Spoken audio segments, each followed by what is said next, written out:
Hello শিক্ষার্থীরা, আশা করি তোমরা সকলেই ভালো আছো। আমি এই মুহূর্তে তোমাদের পরীক্ষার এইচএসসি পরীক্ষার যারা তোমাদের জন্য একদম সর্বশেষ মুহূর্তের প্রস্তুতি, আর যারা 24-এর পরীক্ষার্থী নও, এইচএসসি 25 বা 26 তারাও এই ক্লাসটি তাদের জন্য গুরুত্বপূর্ণ, এবং যারা এসএসসি পরীক্ষার্থী তাদের জন্য গুরুত্বপূর্ণ, অর্থাৎ তোমাদের পাঞ্চুয়েশন আছে। আজকে আমি যে ক্লাসটি ছোট্ট একটি উপহার দেব সেটা হচ্ছে পাঞ্চুয়েশন মার্কস। পাঞ্চুয়েশন আমরা জানি সবাই বিরাম চিহ্নের ব্যবহার, বিরাম চিহ্ন মানে কি? আমাদের কমা, ফুল স্টপ, ঠিক আছে, কোলন, সেমিকোলন এগুলো ইউজ করা। এবং at the same time you have to remind that punctuation মানে হচ্ছে সেক্ষেত্রে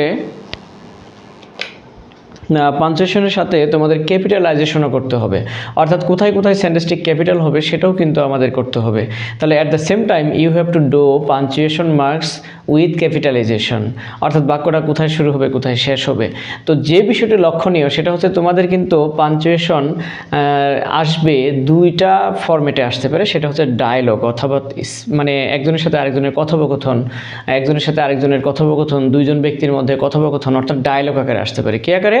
ডায়লগ আকারে। আর আমরা এটাতে বেশি হ্যাবিচুয়েটেড, এবং ডায়লগ আকারে আসলে আমাদের কিন্তু ভুল কম হবে, তাই নয় কি? অর্থাৎ প্রিয় শিক্ষার্থীরা, আমি তোমাদের মেসেজ দিতে চাচ্ছি যে পাঞ্চুয়েশন কিন্তু দুইভাবে আসতে পারে। সেটা হচ্ছে যে এরকম টেক্সট আকারে আসতে পারে, এরকম টেক্সট আকারে আসতে পারে, আবার ডায়লগ আকারে আসতে পারে। তো তোমাদের সতর্ক করে দিচ্ছি যে যদি এরকম টেক্সট আকারে আসে তখন কিন্তু তোমাদের আবার ভাবতে হবে সেটা টেক্সটটা কি, এটা কি ন্যারেশন নাকি আউট অফ ন্যারেশন। অর্থাৎ টেক্সট আকারে আসলে দুইভাবে আসতে পারে, যে ন্যারেশন নাকি আউট অফ ন্যারেশন। আবারও বলছি, টেক্সট আকারে আসলে যেমন এমনি বলা হচ্ছে যে আমার জন্ম শেরপুরে, আমি বেড়ে উঠেছি শেরপুরে, এবং আমি পড়ালেখা করেছি স্থানীয় স্কুলে, তারপর মাধ্যমিকে গিয়ে ভর্তি হয়েছি ঢাকায়। এরকমভাবে এটা কিন্তু ন্যারেশন না, এটা হচ্ছে নিজের সম্পর্কে বা কোনো কিছু সম্পর্কে, কোনো জিনিস সম্পর্কে, কোনো বস্তু সম্পর্কে বিবরণ দেওয়া। অর্থাৎ নর্মালি যদি এরকম বিবরণ আসে তাহলে সেটা হচ্ছে out of narration, not narration. তখন কিন্তু সেই বাক্যটা, এই টেক্সটটা ন্যারেশন ছাড়া।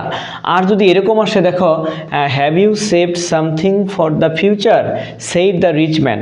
এখানে তোমরা স্পষ্ট বুঝতে পারছো একটা শব্দ আছে সেইড, মানে বলল, আবার উত্তর দিল নো, ঠিক আছে, নো, সেইড দ্য কোবলার। তার মানে এই লাইনটুকু আমরা যদি পড়ি, দেখো, have you saved something for the future, said the rich man বললো যে তুমি কি কোনো কিছু ভবিষ্যতের জন্য সেভ করছো, সংরক্ষণ করছো?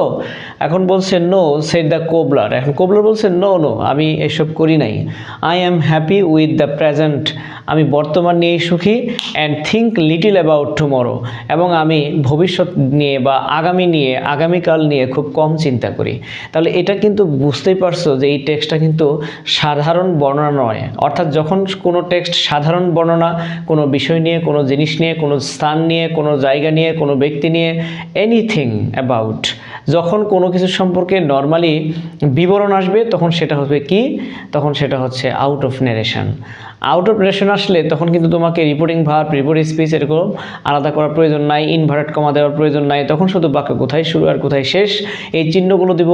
আর কি সেন্টেন্স, সেটা অ্যাসার্টিভ হলে ফুল স্টপ দিব, ইন্টারোগেটিভ হলে কোশ্চেন চিহ্ন দিব।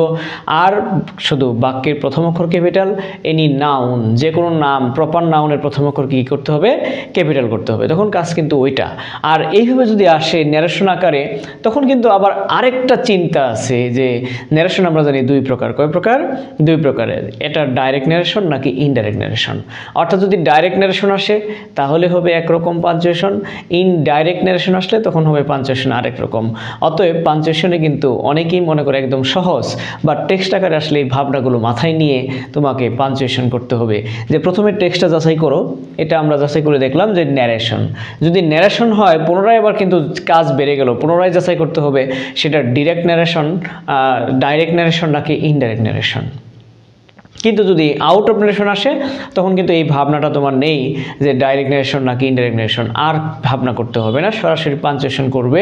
আর যদি ইনডাইরেক্ট ন্যারেশন হয় তখন কিন্তু তোমাকে ভাবতে হবে যে যদি ডাইরেক্ট ন্যারেশন হয় তখন কিন্তু তোমাকে ভাবতে নেরেশন হলে ভাবতে হবে ডাইরেক্ট নেরেশন নাকি ইনডাইরেক্ট নেরেশন। যদি ডাইরেক্ট নেরেশন হয় তাহলে পাঞ্চুয়েশন একরকম, রিপোর্টিং ভার্ব আলাদা হবে, রিপোর্টিং স্পিচ আলাদা হবে। আর ইনডাইরেক্ট নেরেশন হলে তখন কি হবে, রিপোর্টিং ভার্ব আর রিপোর্টের স্পিচকে একসাথে করে সকল ইনডাইরেক্ট নেরেশনের শেষে শুধু কি দিতে হয়, ফুল স্টপ দিতে হয়, তখন শুধু সেই চিহ্নগুলো দিতে হবে। আচ্ছা, যেহেতু এইখানে বোঝা যাচ্ছে যে চিহ্নগুলো দ্যাট, ইনডাইরেক্ট নেরেশনে কিছু চিহ্ন আছে যেমন দ্যাট, দুই পার্টকে যুক্ত করা হয়েছে দ্যাট, এখানে পড়ে দেখলাম কোনো দ্যাট নেই, বা মাঝখানে ইনফিনিটিভ দ্বারা যুক্ত হয়েছে এরকম কোনো কিছু নেই। আর ইনডাইরেক্ট নেরেশনে সাধারণত অ্যাডভাইস, রিকোয়েস্ট এগুলো, আর ইনডাইরেক্ট নেরেশনে সাধারণত মানে আস্কড এই ধরনের কথাগুলো থাকে। তো এই ধরনের কথাগুলো বা চিহ্নগুলো এখানে নাই বিধায় তাহলে আমরা ধরে নিচ্ছি যে এখানে কথোপকথন হচ্ছে দুইজনের মাঝে, এটা একটা ডাইরেক্ট নেরেশন। অতএব রিপোর্টিং ভার্ব রিপোর্টিং স্পিচকে আলাদা করতে হবে। এখন রিপোর্টিং স্পিচ রিপোর্টিং ভার্বের আগেও থাকতে পারে, পরেও থাকতে পারে। তাহলে হচ্ছে have you saved something for the future, said the rich man. দেখা যাচ্ছে যে said the rich man reporting verb পরে আছে, তাহলে দুই অংশের মাঝখানে এখানে যেহেতু ইন্টারোগেটিভ তাহলে ইন্টারোগেটিভ চিহ্ন হবে। এখানে ইনভার্টেড কমা দিলাম যে have you saved something for the future, এখানে বক্তব্য শেষ। আর এই রিপোর্টিং ভার্বের প্রথম অক্ষর কখনো ক্যাপিটাল হয় না। Said the rich man, full stop. No, এখন কেউ উত্তর দিচ্ছে, আগে প্রশ্ন করছে রিচ ম্যান, এখন উত্তর দিচ্ছে কোবলার, তাহলে কোবলারের বক্তব্য এখান থেকে শুরু। আর বক্তব্যের প্রথম অক্ষর ক্যাপিটাল হয়, এই জন্য এন ক্যাপিটাল হলো যে নো। নো দিয়েই বাক্য শুরু, এই স্পিচ শুরু, নো দিয়েই শেষ, নো দিয়ে শেষ। No said the cobbler, cobbler বলল। আচ্ছা, এই কথাটা আই এম হ্যাপি, এটাও কোবলারের কথা মনে হচ্ছে। এজন্য একটা রিপোর্টিং ভার্বের একাধিক স্পিচ থাকতেই পারে। আর একাধিক স্পিচ থাকলে একটা স্পিচ রিপোর্টিং ভার্বের আগে থাকতে পারে, আবার বাকি অংশ পরে থাকতে পারে। ওই নোর বাকি অংশ কিন্তু এই কথাটা, no I am happy with the present, আমি বর্তমান নিয়ে সুখী, and think little about tomorrow. তাহলে এখানে ইনভার্ট কমা শেষ। তো আশা করি বুঝতে পারছো তোমরা। আর যদি ডাইরেক্ট নেরেশন আকারে আসে, ডায়লগ আকারে আসে, তাহলে তো তোমরা ওই ডায়লগগুলো সহজ হয়।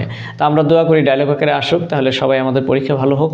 আর আজকের পর্যন্ত এই পর্যন্তই, তোমাদের সবাইকে শুভকামনা আবারও, যারা যারা ক্লাসটি উপভোগ করলে এবং আমার চ্যানেলের সাথে, আমার পেজের সাথে, ফেসবুক পেজের ইংলিশ ওয়াসেস বাই হানিফ স্যারের মানে পেজে তোমরা যুক্ত থাকবে, ফলো দিয়ে, লাইক দিয়ে। আর প্রতিদিন গুরুত্বপূর্ণ ভিডিওগুলো তোমরা পেয়ে উপকৃত হবে। আজকে এই পর্যন্তই, আল্লাহ হাফেজ।